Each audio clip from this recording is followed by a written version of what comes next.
ابو نعیم نے حضرت فضالہ بن عبید سے نقل کیا ہے کہ رسول اللہ صلی اللہ علیہ وسلم جب نماز پڑھاتے تو کچھ لوگ بھوک کی شدت سے قیام کے دوران گر پڑتے تھے، اور یہ اصحاب صفہ تھے۔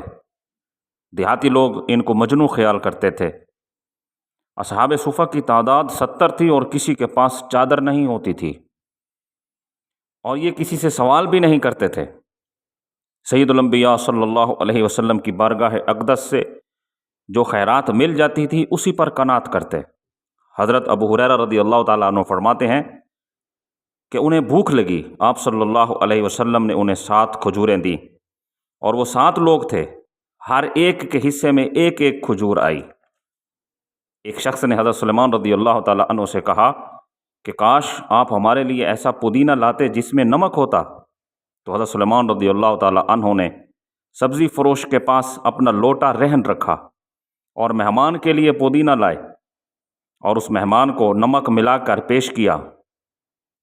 جب اس مہمان نے کھانا کھا لیا تو مہمان نے کہا کہ تمام تعریفیں اللہ کے لیے جس نے ہمیں اپنے رزق پر قناعت کرنے والا بنا دیا۔